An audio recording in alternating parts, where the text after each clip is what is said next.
Welcome to episode 55 of the Thursday Night Grind. It is the 28th of January 2021, and this is a kind of a special one. It's going to be a full process clipper blade sharpening, start to finish, lots of editing, all voiced over, and there's really two main reasons I'm doing this. The first one is because I haven't found like a good video of the whole clipper blade sharpening process, start to finish, all of it like in a short thing. Like the machine I came with has a 2-hour long video with lots of explanation, and it's great. It's awesome. I haven't seen a condensed version. Also, a lot of the content on the interwebs, there's a varying degree of it, right? And there's a lot of it that, you know, the self-proclaimed professionals would say is not a very professional way to do it. And you know, it's sort of controversial in that space. I don't want to proclaim myself as like the professional clipper blade sharpener, which leads me to point number two, was that in the Guild of Professional Sharpeners, we had a monthly call. It was like a week ago, maybe 2 weeks now. And Sabrina mentioned like her whole process for clipper blades, and it is largely the same gear that I have, and she has a lot more confidence around clipper blades than I do. So I'm hoping that by making this video, I can ask Sabrina to watch it and then provide feedback and help make me a better sharpener on the clipper blades. And then it's not even really something I market, and but people have found me, so they do come in, particularly the pet grooming space. So I expect more to be coming in. I would like to gain more confidence around it, and I'm using the Guild, this awesome resource, as a way to help make me a better sharpener, and really that's the whole point of it. So if the concept of like learning to sharpen things and then monetizing that skill set and like having a sense of understanding and confidence in the space, there's no better place to do that than inside the Guild. And it's banging right now. It's awesome. A lot of people and a lot of action. A lot of people like really, some don't even really know it. Like they're at the steps where they're potentially radically changing their life, which is awesome for me to be able to witness that, and just to keep nudging like the next step is, and then like they do it. It's like the next step, and like, oh, I just made a few bucks, like, and it's like, okay, like the next step is, right? And the formula works. Okay, so whatever, without further ado, if that interests you, make sure you go to guildofsharpeners.org. And if you want to get on my email list just to stay in the loop and like learn more about sharpening, then make sure you download the 21 reasons to start a sharpening business. You'll find links and all that stuff and some more stuff in the description to this video. Okay, let's go sharpen some clipper blades. Jumping right into it, I wanted to show you that I'm using one of those muffin tin things, just like the instructional video for the Nebraska Blades tool. And the first thing I'm doing is checking the load to move the cutter on the comb. I'm using a scale. Should come in between 2.5 to 3.5 pounds. At first I was like, why am I doing this now? Because I do need to go back and do it later. And this batch was a good illustration of why to start here, because a lot of these were already loose. So that way I know that I need to tighten those up during the first disassembly, and the odds are good that I won't have to take them back apart again when I'm done. Even if they're close, if they're like at 2 pounds or like 2 and change, I know I need to put a little bit on them so that they're tight when they go back together, all clean and lubed. Next step is to take them apart, and here I am. I got using a little impact driver to pull those out, and I really like that. That was a tip I picked up from another guy running another American Edge, or something close to it, out in Cali. But here in the muffin tins, right, like the screws and the brackets and whatever the right terminology is go in one side, and then the comb and the cutter go in the other. And this organizational way keeps all of the same pieces going back together when it's done, and is critical. Otherwise I'd lose track of what's what. Little top-down view to add a little bit of clarity here, where screws go in there. Sometimes they pop out easy, sometimes they don't. And then the comb and the cutter go over onto one side, and these just pop right in there. This is in preparation for the next phase, so let's just jump to the next phase. The way I organized these, coming off of the scale, was the ones on the left-hand side needed a little extra tension, and the ones over on the right side I figured are going to be pretty good when they go back together. So I have a pair of pliers here and just lightly kind of bouncy. Yep, see that nice little bounce to tighten the tension on these.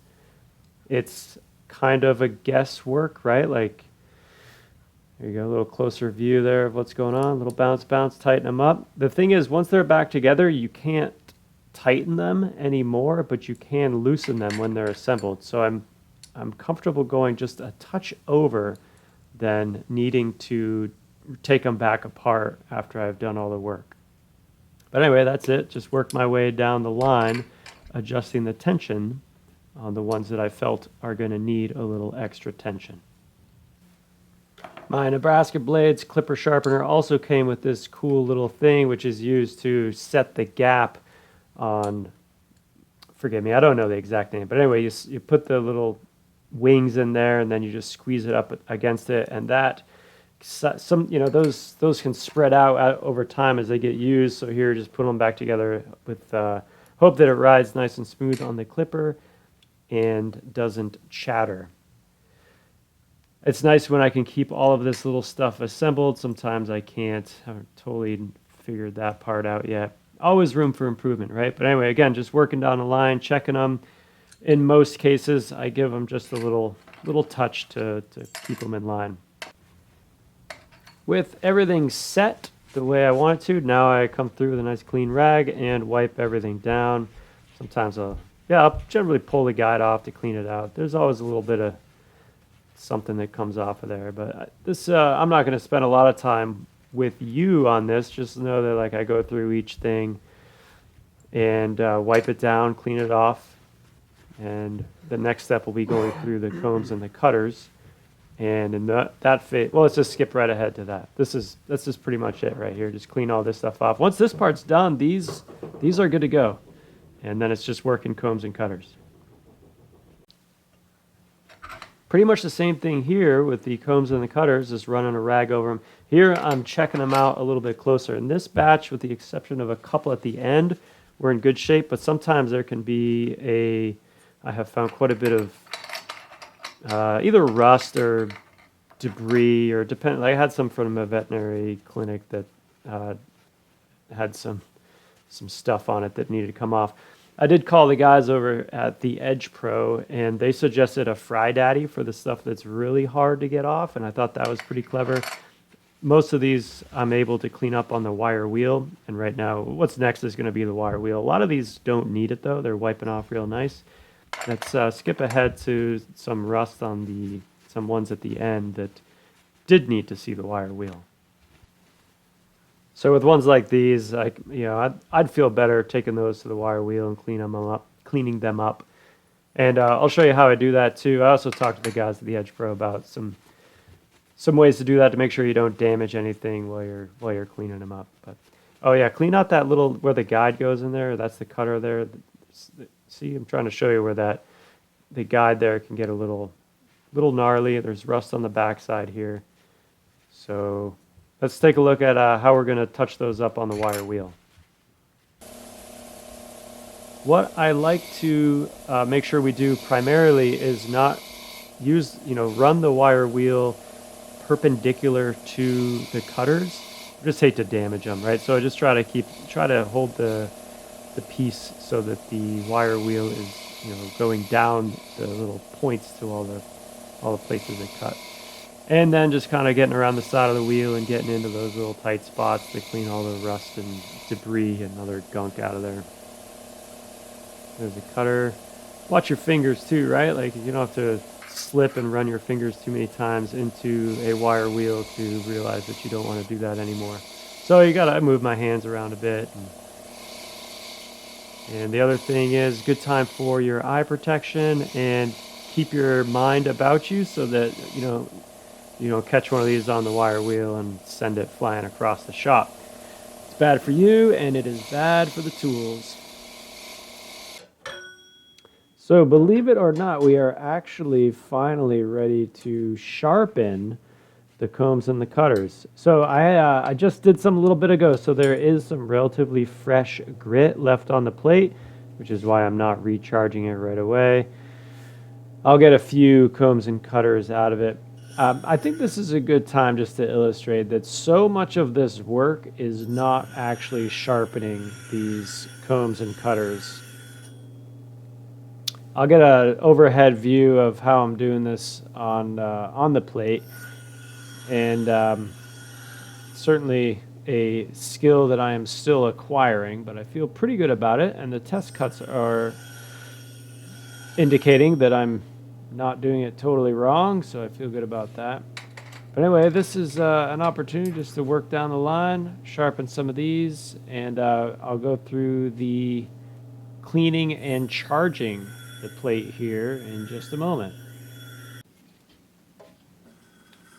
Okay, I should be careful to pretend that I totally know what I'm doing here, but I have watched the video a few times, and so this is that, what's it called?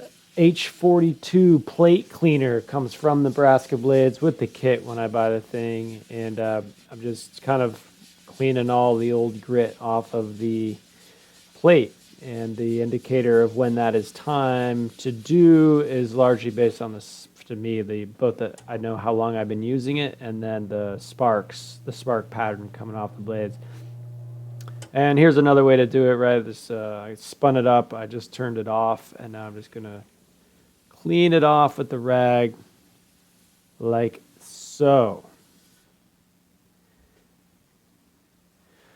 Find a nice little new spot for that rag I'm using. Put some of the spray adhesive, just a little dot of it on the plate.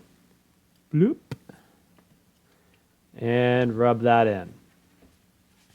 Nice circular pattern, just spinning the plate with the hand as I do that. Like there's a little bit of an art to that, which I haven't totally nailed yet, but that's not too bad, right? Oh, it got away from me a little bit. Slow down, buddy. Slow down. There we go. Now we're gonna get our little foam brush. I do like the salt shaker method. I'll probably get one at some point, but this is working fine too. So I had that wet grit on. I had the wet adhesive on there. At first, I was not liberal enough with the grit, I decided. So now I feel like I'm a little bit more liberal. What do you think? Is that seems all right. So I'm taking another foam brush here and rub that in. You can tell that it's good when the like it looks wet. I guess kind of darker texture to it there. See how all that lighter grit color has kind of gone away. Little wooden block that comes with the kit as well. Lean into it, rub that in. And get the whole plate nice and good. Maybe push some into the center because you're going to be dragging it back out when you're doing your sharpening. Tap the block. As long as some comes off of it, we're good to go. Here's how I'm putting the magnet on the cutter there. See how it's right where the cutting edge is? You can see through the comb. The idea is right in the center. I got a little room for improvement. I don't have the laser beam. A lot of guys say you got a laser beam to run across the center of the wheel, and then you just ride along the laser beam. I'm going to critique myself as much as you can critique me here. That was a nice spark pattern, though. And then I'm still working on training my eye to kind of see. This one actually needed a little more work. There was a spot where it wasn't cutting yet. So I like working under that fluorescent light because it gives a nice reflection off of the work that I've done. And then on the combs, turn the magnet the other way. It's just simple stuff. Like it doesn't come up in some of the other tutorials that I watch, but like that's how I make that work with the. I think I said comb, but I meant cutter there. All right, pretty good spark pattern. Looked like I was pretty good to center on that. In and out. Pick straight up off the wheel. Like it's all like the fundamentals that I'm still working on getting down pat. And then like really once you get going, right? Like again, the sharpening is not the hard part of this. It's all of the other work. That one was clearly needed a little more work, just by looking at it. It's coming straight up. Checking it out. A little more work. You can see how the spark pattern starts going down, like once the grit kind of wears out. And that's the advantage also. Like this is the 10-inch plate. I totally see how a 14 or a 16-inch plate would be sweet. However, it's about twice as much in cost. And just, well, we got a few minutes here. That plate is not flat, right? Like it's like minorly conical. So it's higher in the center and lower out at the rim. And my understanding is that's where the cost comes from. Yeah, these big combs can be kind of hard. I haven't nailed that down yet, but I'm going to stick this finger out here to keep it from sliding away on me. Still trying to keep relatively even pressure down there. A little bit forward maybe, right? But anyway, yeah, so I think my understanding is that the cost of these machines, the reason they're significantly expensive, like $1,000 to $2,000, is because of the machining that goes into that plate. And you can flip it over, so you can get a little, double the life out of it. And here's the other thing maybe you can help me out with, is that some of them are flat and some of them are not. And I don't know, looking at a cutter, like a clipper blade, whether or not it's supposed to be ground flat or hollow. So that's something that I need to keep researching and figuring out. And I know that the options are out there. All right, so I think we're good here, right? Like it's just marching through the list. Go until the spark pattern goes away, recharge the plate, keep going, check that out. Oh yeah, other thing that I'm working on here is the rub block. And it came with a rub block because I've watched the videos and like there's more for me to learn on using the rub block. So next time I post a video on this, you can look for an update on that. Okay, what's next? After we sharpen them all, the next step is to demagnetize them. And this is a step that, like you're going to have to buy a demagnetizer. But I think it's actually pretty important, right? Because I've experienced enough of like iron filings on things, and like you can wash them, but they don't come off, man, right? Like, and then the next thing is like you imagine like a little iron filing getting caught between a comb and a cutter, and it's just gonna dull it up in a hurry. And then like these are for a groomer, like a pet groomer, more than a hair salon. But you can imagine how some dirt in a pet, and it might have a little iron content in it, and now it's just gonna chew up those. So I run these over the demagnetizer, so hopefully that's all set. And the next step is to wash them. There is a special cleaner that you can get. I'm just using a degreaser that I have. I think sometime I will probably go for the purpose-made degreaser for clippers. And I would probably get that through the Edge Pro guys. I've just had, pretty good experience working with them. But anyway, now I have my old toothbrush. You could joke about, like my brother's toothbrush. And what I'm doing here is I'm thinking, it's hard on this one because it's such a big comb, but let's look at this cutter. See if I do it right. And start on that side. We're going to push the burr back, right? So imagine like we ground it on the other side. Put up a little burr inside all those teeth. Let's use that little brush to push it back. And then I'm just going to finish clean it off, maybe see if I can pull that burr off, clean inside the guide, rinse it off, and set it over there. Work through the list. Notice that it's all still really organized, right? Like I put 4 in there because they fit neatly.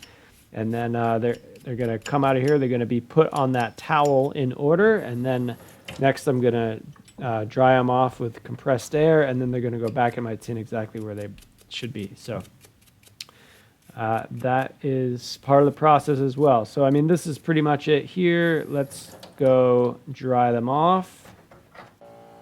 If I haven't mentioned it before, like one thing that kind of I don't know, saddened me a little bit when I got into clippers is how much other stuff is needed to do clippers, right? Like you put $1,000 or $2,000 into your clipper blade sharpener, but then there's all this extra stuff, right? Like the demagnetizer and a compressor, right? Because you do want to dry these off. You don't want to leave either I rinse them anyway, but the degreaser or the water on them when you put them back together. You want to get all that off of there. So best way to do that if you're trying to make time is with compressed air. Yo, check out that sweatshirt. Oh man, wouldn't one of those look good on you? Yo, that's a large. These are high quality sweatshirts. Make sure you go to American Edge Sharpening to get yours. I'd love to send you one. I think we have finally made it to the reassembly phase. So I have this this startup oil that came with the kit that I bought. So I'm setting the comb down, oil the 2 places where the cutter slides across the comb. I'm going to put a little bit inside that guide channel. This is honestly, like, this is the part that's most discouraging for me, and there's ways to do it, and I'm still, like, I'm getting better. But see how I hold my finger, like, flip it over, now you got to line up the hole, get the screw in there, get a screw started. All right, we're going good. We're going good. This is working. I tighten it up a little bit, and then I back it off. And then we got to line up the other hole and get the screw in there.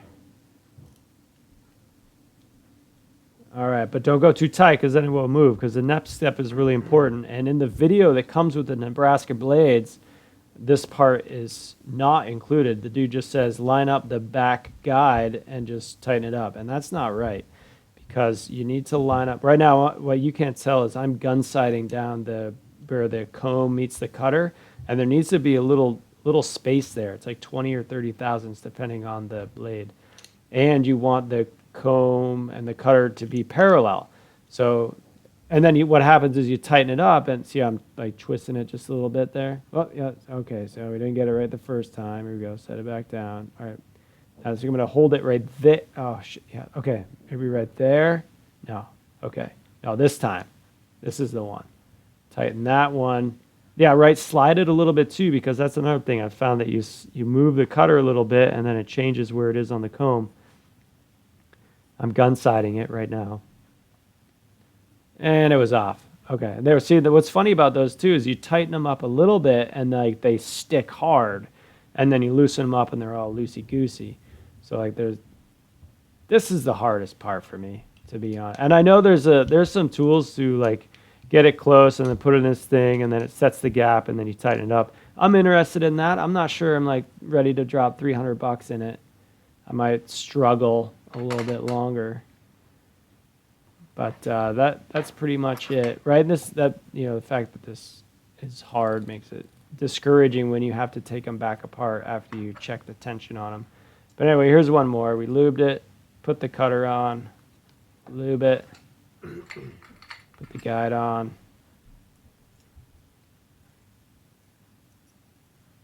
Get this all right. Line it up.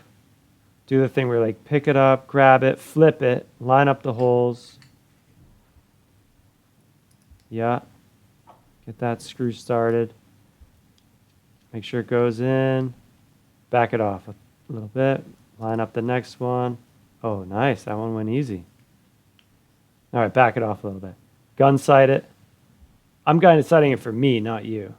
Oh, thanks, camera. Too loose. Tighten that up. Move it around, get it down a little bit. Pinch it up there where the guide is, not down where yeah, right there. Nice, dude. Tighten one. Check that you're parallel. Oh, we're just tightening it up. Move it, make sure it didn't move. Did we get it? Snug them up, check it again, move the cutter. Nice. Got that one. All right, that's the idea, but just keep doing that for a while.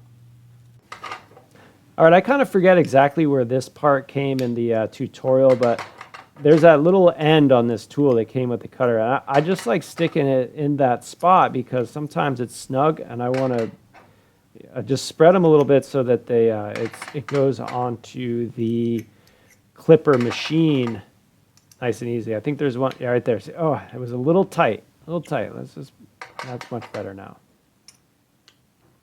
That one too. Oh, get it in there. Loose. Okay, perfect. All right, now one last thing too, right? Like we checked the tension at the beginning, but now that they're all cleaned up, sharpened, lubricated, let's check it again. So the goal here is 2.5 to 3.5 pounds. What you do is you slide the cutter out like halfway and then push it down on the scale, and you get a couple pounds of pressure to push the cutter back into the comb. All right, so now the cut test, right? So with these thick combs, use this string that came with the machine too. I think I need to buy a big spool of it, but anyway, find the end of it and just check a few spots. Should just pop right off. Boom, boom, boom, easy breezy. Good to go. I did actually have, I didn't show you there, I was checking the tension on them. I did have one that came back a little loose, so I had to take that apart, tighten it again, and put it back together. But I'm getting better, right? All right, here's another one of the thick ones. These are all the same. Let's zoom ahead to where we use some of that fake hair. For the ones that don't have such a thick comb on them, you can do a test cut on this stuff. I think there's varying degrees of product here that you can buy for this, but anyway, like that's all I do. Cut it nicely, we're good to go. I think that one's a little thick, right? I think I end up testing this one on the hair and on the. It's a little thick for that fake hair. I mean, you can still pulls it off, but it didn't feel as classy as the other one did. It's cutting, but.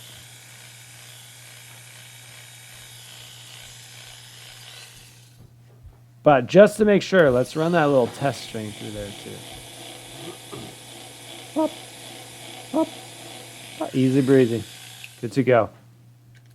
All right, and then what you don't want to do is send those home with that red fake hair in it. So bring that compressor back out and let's blow off that hair. You're going to slide the cutter out halfway to one side, hit it with some air, hit the underside. Good, good. Slide it out halfway the other way. If you can, hit it with some air. Close it up. Send it home. And we got these little plastic bags that came with the kit that I bought as well. That's nice, right? Like I'm putting 2 per bag. And then they, in this case, the customer had a little box. So you can get like partitioned boxes that are pretty slick too. Really cool. And then if you're going to mail them as well, like probably wrap them up in like newspaper or something to make them not get banged up too bad on the way home. But anyway, that is that.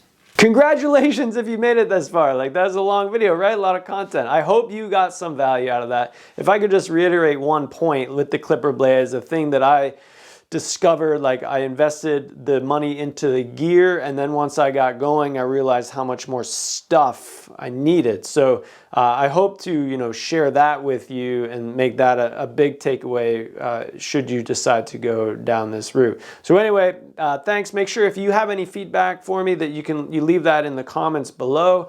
I love that. And also check out the Guild of Sharpeners at guildofsharpeners.org. And, support the work I do by buying some swag. And I'll see you hopefully next week for the next Thursday night grind. Subscribe, hit the bell, thumbs up all the way. See ya.